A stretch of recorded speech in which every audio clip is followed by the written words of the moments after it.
In 1997, a company in Arab, Alabama, launched a rain suit made from a fabric so thin it felt like heavy paper. It weighed 10 ounces. It packed into its own chest pocket. It cost $20. Gore-Tex rain suits at the time cost $200 or more. The outdoor industry laughed. Then hunters and fishermen started wearing the Frogg Toggs suit in the swamps and marshes and bass boats of the American South, and something unexpected happened. It worked. Not as well as Gore-Tex in every condition, but well enough. Well enough that a deer hunter standing in a November rain at 5 a.m. did not get wet. Well enough that a tournament-based fisherman in an Alabama thunderstorm stayed dry through a 4-hour run at 60 miles per hour. Well enough that the man who had bought one for $20 told every person he knew who fished or hunted or worked outdoors that this was the best $20 he had ever spent on gear. By the early 2000s, Frogg Toggs was one of the most recognizable names in outdoor apparel. A company with approximately 70 employees in a 225,000 square foot warehouse on the outskirts of Arab, Alabama, had cracked a market that the outdoor industry's largest brands had defined, owned, and priced at levels that excluded the working class sportsmen they were nominally selling to. Then the title of this video becomes relevant. This is the full story of Frogg Toggs, from a football game in the rain in Alabama in 1996 to a fabric designed for surgical gowns that nobody thought could make a rain suit, to more than $1 million given away in free product before the first profit arrived, to the $20 suit that embarrassed the $200 industry, to the Arab, Alabama warehouse that grew to 225,000 square feet and kept growing, and what happens when a brand built entirely on value meets a market that decided it wanted something else. In 1996, a man named Phil Fowler was standing in the rain at a college football game in Alabama, and he was dry. This was not an accident. Fowler was there to conduct a test. He was an investor, a man with money, and the instinct to evaluate business propositions by subjecting them to real-world conditions rather than pitch decks. The business proposition in question had been brought to him by a man named Ralph Thrasher, who sold medical gowns for a living. Thrasher had spent years working with the non-woven polypropylene fabrics used in surgical environments, the disposable gowns worn by doctors and nurses to protect them from bloodborne pathogens. These fabrics were designed around a specific engineering challenge. They had to be waterproof enough to prevent liquid penetration in either direction, while remaining breathable enough that a surgeon wearing one through a 3-hour operation did not overheat. Thrasher had noticed something about the fabric he sold every day to hospitals. It was extraordinarily light. It was completely waterproof. It breathed, and nobody had tried to make rain gear from it. The conventional rain gear of the mid-1990s was built from two technologies. The first was PVC, and-coated nylon, cheap, completely waterproof, absolutely airtight, and so effective at trapping body heat and perspiration that wearing one while exerting yourself was like being wrapped in a warm, wet bag. The second was Gore-Tex and its competitors, genuinely breathable waterproof membranes that work well and cost a great deal, pricing serious rain protection out of reach for the base fisherman making a working-class living in northern Alabama. Thrasher believed the surgical fabric could thread the needle between the two. Waterproof like PVC, breathable like Gore-Tex, priced like neither. He brought the idea to Fowler. Fowler said he wanted to test it in conditions that mattered. They went to a football game in the rain. By the fourth quarter, Fowler was dry. He was also convinced. The two men founded Frogg Toggs in 1996 in Guntersville, Alabama. On the shores of Lake Guntersville, the largest lake in the state, a bass fish area of national significance that hosts some of the largest bass fishing tournaments in the world, and a community where the idea of affordable waterproof outdoor gear was not an abstract market opportunity, but an immediate personal need for most of the people who lived around it. The water was right there. The fishermen were right there. The need was right there. Frogg Toggs was not built by venture capitalists in a city with a startup scene. It was built by Alabama outdoorsmen who understood their customer because they were their customer. The fabric they developed for the first rain suit was a 3-layer non-woven polypropylene construction that represented a fundamental departure from how rain gear had been made for decades. The outer layer was a film-based waterproof shell, a thin polypropylene film that water beat it off and ran from without penetrating. The middle layer was DriPore, a microporous membrane with pores 20,000 times smaller than a water droplet, allowing water vapor from perspiration to escape outward while preventing liquid water from entering inward. The critical distinction between DriPore and a conventional waterproof coating was this. A waterproof coating blocks all moisture movement in both directions.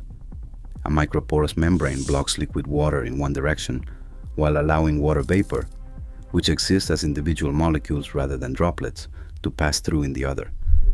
The pores are large enough for vapor molecules, too small for droplets. The result is a fabric that keeps rain out and lets sweat out simultaneously.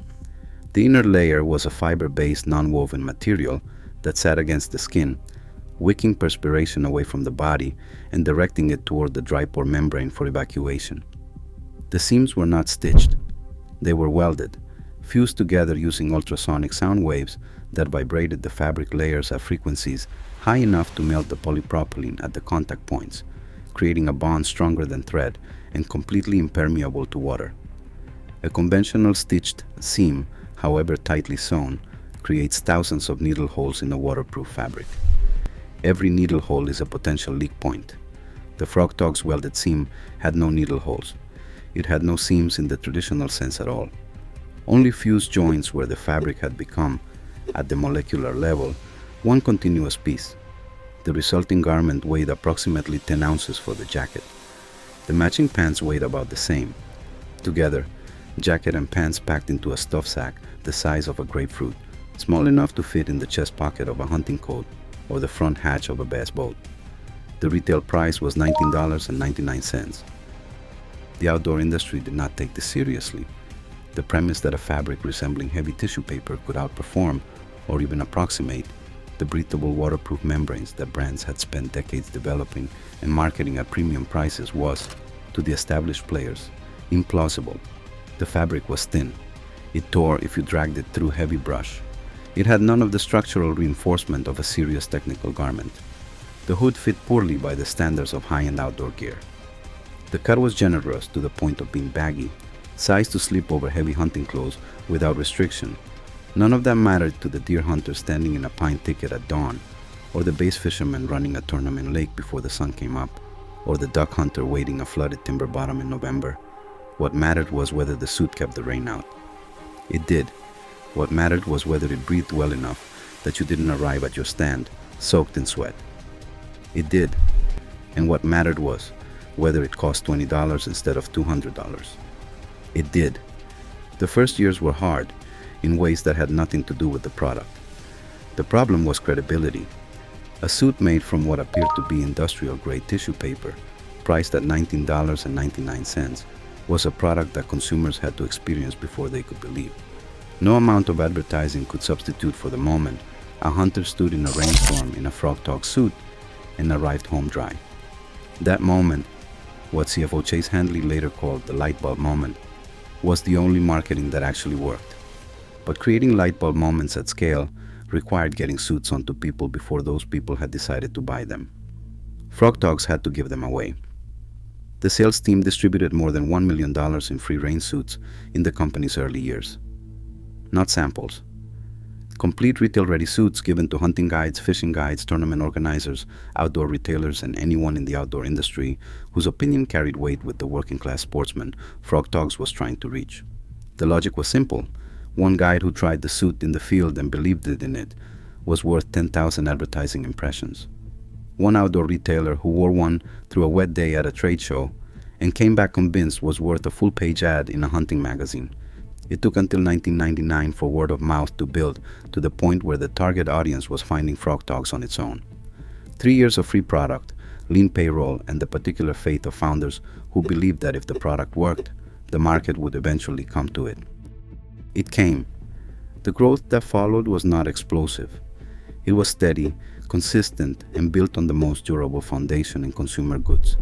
A product that did what it promised at a price that made it accessible to people who needed it. Bass fishermen who bought one suit in 1999 bought another when the first wore out and told their fishing partners where to get one. Duck hunters who had been spending $300 on Gore-Tex rain gear switched to Frogg Toggs and kept the change. Guides whose clients asked what rain gear they recommended started answering Frogg Toggs without hesitation because the answer was honest, and their reputation depended on honest answers. The geography of the Frogg Toggs customer base in the early years was telling. The brand's deepest penetration was in the American South: Alabama, Mississippi, Louisiana, Tennessee, Arkansas, Georgia, states with serious outdoor cultures built around bass fishing, deer hunting, duck hunting, and catfishing. States where the weather was serious: summer thunderstorms that arrived in minutes and lasted for hours, winter rains that could turn a morning duck hunt into a full-scale soaking event if your gear failed, and where the typical sportsman was not a wealthy professional from a coastal city, but a working person for whom $200 rain gear was not a casual purchase. Frogg Toggs found them. They found Frogg Toggs. The brand spread into the Southeast network of fishing guides and hunting outfitters, the professionals who spend more days per year in rain than almost anyone else in the outdoor world, whose gear recommendations carried the weight of daily experience, and who have been looking for an honest answer to the question of how to keep a client dry without charging the client $300 for rain gear rental. A guide who stocked Frogg Toggs suits for client use could buy 6 of them for what one Gore-Tex suit cost. When those suits held up through a season of hard use, and they did, if used within their design parameters, the economics became self-evident and inarguable.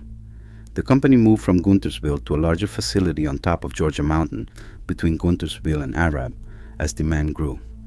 Then it moved again to the outskirts of Arab, Alabama, a small Marshall County town of approximately 8,000 people, far from any major city, chosen not for its proximity to capital or industry, but for the quality of its people and the straightforwardness of its community. The Arab facility grew to encompass 225,000 square feet of warehouse and office space, a number that would have been incomprehensible to 2 men standing at a football game in 1996 discussing whether a surgical gown could be a rain suit. Product lines expanded methodically. Hunting-specific camouflage patterns were added early. The base fisherman who bought the original green suit was also a deer hunter, and the deer hunter needed camo.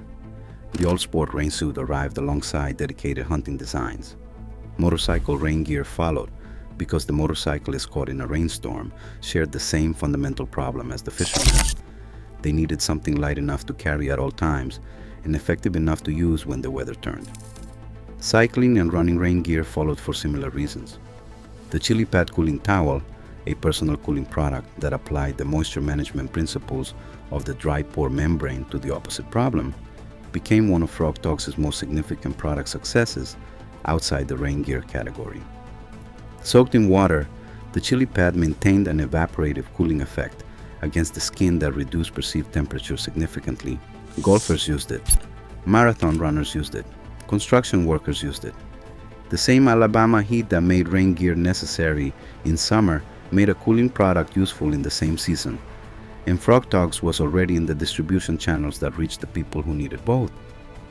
The Arab facility grew to encompass 225,000 square feet of warehouse and office space. Product lines expanded from the original rain suit into waders, hunting-specific camouflage, rain gear, motorcycle rain gear, cycling and running rain gear, and the Chili Pad cooling towel, a personal cooling product that applied the same moisture management principles as the rain suit to the opposite problem: not keeping water out, but keeping the body cool by maximizing evaporative cooling against the skin. The wader business was, in some ways, the most direct challenge to the established outdoor industry. Breathable fishing waders in the late 1990s and early 2000s cost $300 to $500 from the premium brands.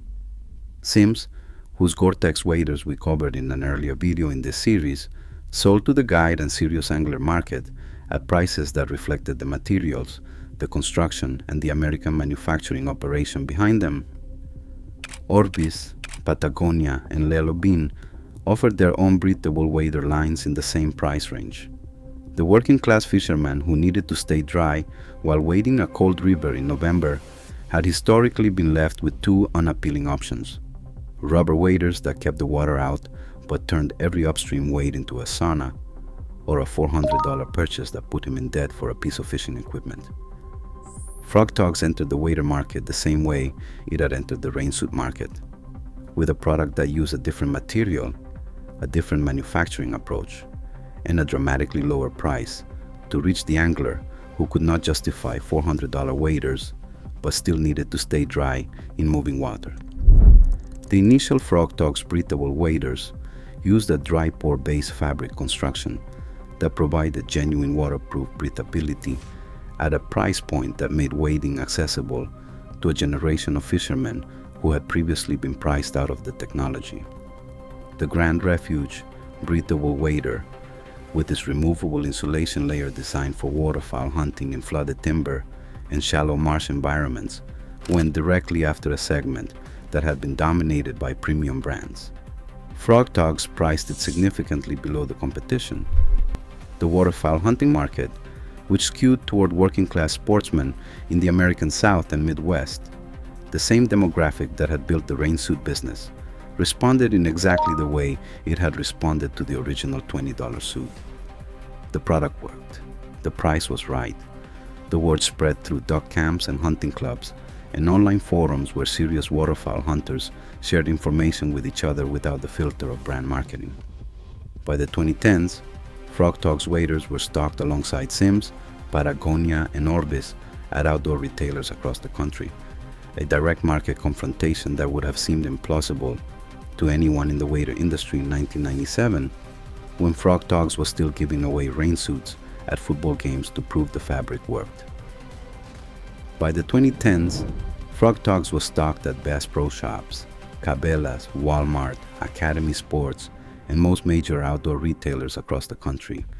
The brand's retail presence ran from the mass market tent, Walmart rain suits at $19.99 for a weekend camper's emergency kit, to a mid-premium tier of hunting and fishing specific products that competed directly with established outdoor brands on performance, if not on material quality or American manufacturing prestige. The outdoor industry had stopped laughing. Instead, it had begun competing, and competing in a way that would gradually reshape the market that Frogg Toggs had created.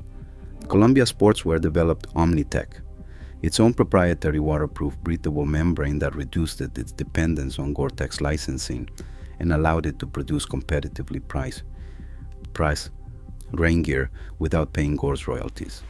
The North Face developed High Vent. Marmot developed Membrane. Every major outdoor apparel brand that had previously relied on Gore-Tex as its premium waterproofing technology now had a house brand alternative that performed at a similar level at a lower cost, and those cost savings were partially passed to the consumer. The result was a significant compression of the price gap that Frogg Toggs had exploited. In 1997, the difference between a Frogg Toggs rain suit and a Gore-Tex rain suit was the difference between $20 and $200. By 2010, the difference between a Frogg Toggs suit and a Columbia Omni-Tech rain jacket was more like the difference between $20 and $60. The $60 jacket was made from a more conventional woven fabric with better structural integrity for rough brush and better fit quality. For a consumer who could afford $60, which was most consumers, the value proposition of Frogg Toggs had narrowed from a landslide to a judgment call. Frogg Toggs was not standing still during this period. The DriPore Gen 2 membrane improved on the original formulation with a waterproof rating of 8,000 millimeters, the standard measurement of how much water pressure a fabric can resist before leaking, and a moisture vapor transmission rate of 3,000 grams per square meter per day, providing meaningful breathability in active use. The seam technology advanced. Frogg Toggs developed the Frogg Fold seam design, which increased seam strength without adding weight or creating additional needle holes in the fabric. The hood design improved through multiple iterations, addressing the most common complaint of early users. The fit evolved from the deliberately oversized original, designed to slip over hunting clothes without restriction, to a more structured cut that sat closer to the body without sacrificing the ease of layering that working outdoorsmen needed. The price range expanded at both ends. The Ultralight 2 rain suit remained at $20 to $30 for the emergency kit and stadium seat buyer who needed light protection without investment. At the other end of the product range, Frogg Toggs built hunting and fishing systems priced up to $599.99, products that competed directly with established premium brands on features and technology while maintaining a price advantage over the most expensive Gore-Tex alternatives. The brand that had entered the market with one product at one price point now operated across a full product spectrum, from the most accessible rain gear in America to mid-premium performance systems for serious hunters and anglers. The product line expanded to address different use cases: ultra-lightweight emergency rain suits for backpackers and stadium seat fans at one end, reinforced hunting-specific systems at the other. The price range expanded accordingly, from $5.99 for the most basic products to $599.99 for the top end of the wader line. The original positioning, the $20 suit that beat $200 gear, was no longer the whole story. It was the foundation the brand had built on it. Today, Frogg Toggs remains headquartered in Arab, Alabama, in the facility it has called home for the better part of 3 decades. The company employs approximately 70 full-time and temporary employees. Its 225,000 square foot warehouse ships product across more than 45 unique designs in over 13 fabric families to retailers and consumers across the country and internationally. The Ultralight 2 rain suit, the direct descendant of that original 1997 garment made from surgical gown fabric, still retails for approximately $20 to $30 and still receives the same review from first-time buyers that it has received for nearly 30 years. This is impossible, but it works. The outdoor industry that laughed at the paper rain suit in 1997 now competes with it in every outdoor retailer in America. A man named Phil Fowler stood in the rain at a football game in Alabama and stayed dry. He invested in the idea. 30 years later, the fabric a medical gown salesman thought should be a rain suit is keeping millions of hunters and fishermen dry, from the marshes of Louisiana to the forests of Oregon. The surgical gown became the rain suit. The rain suit became the empire. And the empire is still in Arab, Alabama, exactly where it started.